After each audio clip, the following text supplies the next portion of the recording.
Candace Owens has completely lost her mind. Last week, a Jewish organization released a report of a lot of data samples that they collected, analyzing the term Christ is King and the way that it's used on social media. Now, the reason they do this is because a lot of online who want to come out and say that, oh, the Jews completely ruled the world. We need to have a revolution in order to get them out of power because we don't want Jewish cabals running our bank. But they're too afraid to actually say that. They end up doing this song and dance where they end up using stuff like Christ is King and just push any stupid conspiracy theory that they can possibly think of in order to rage bait their audience into believing, oh, it's the Jews are the problem with everything. But instead of having any level of self-reflection on this, based on the fact that Candace Owens is one of the ringleaders with the whole Christ is King anti-Jewish movement, by thinking to herself, oh, you know what, maybe I am talking a lot of Jewish people. It kind of makes sense that the Jewish organization would call me out on it. Instead of doing that, she doubles down and says, oh my God, I told you guys, the Jews are after me. It's beyond pathetic. I'll let you hear it from the horse's mouth because this is just absolutely delusional. Take a look. What you have going on right now is this study. I find this timing to be remarkably suspicious. The way they're trying to pull Christians apart and make them think that they can be a better Christian is so reminiscent to me of a discussion I had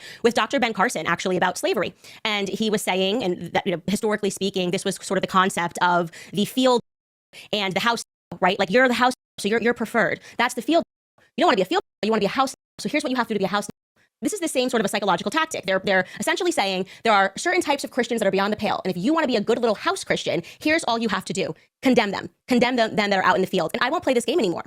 And what I am particularly peeved about regarding the study, which Jordan Peterson took part in, is when you look at, because I just said, okay, who funded this study? Who did the study? Is this Christians coming together and recognizing a problem amongst Christians? Because that would make a little more sense. I would still strongly disagree. But if it was all Christians that came together and funded the study and said, hey, we really have a problem, we've got to address it, then I would be much more understanding this Lenten season. But it's not that, okay? It's not that.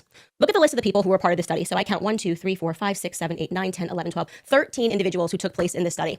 The first principal investigator there that you have, Dr. Lee Jussum, is Jewish. Dr. Jordan Peterson has said he does not believe in Christ. We're going to get to him in a second. So he's unknown, I guess we could say, an atheist perhaps. Reverend Dr. Johnny Moore, who I would refer to as the token Christian because he's the only one. And he's the one that retweeted this study and got this going this morning. We're going to speak more about him. Then we have Dr. Joel Finkelstein, who is Jewish. We have Jacob Zucker, who is Jewish. We have Danit Sarah Finkelstein, who is Jewish. We have Sonia Yanofsky, who is Jewish. We have Alex Goldenberg, who is Jewish. We have Ohad Fadida, who is Jewish. We have Gideon Furher, who we checked, and he is Jewish. We have Simon Lazarus, who is Jewish. And the last two, Anisa Jagdeep and Ankita Jagdeep, are presumably Hindu, but they are Indian.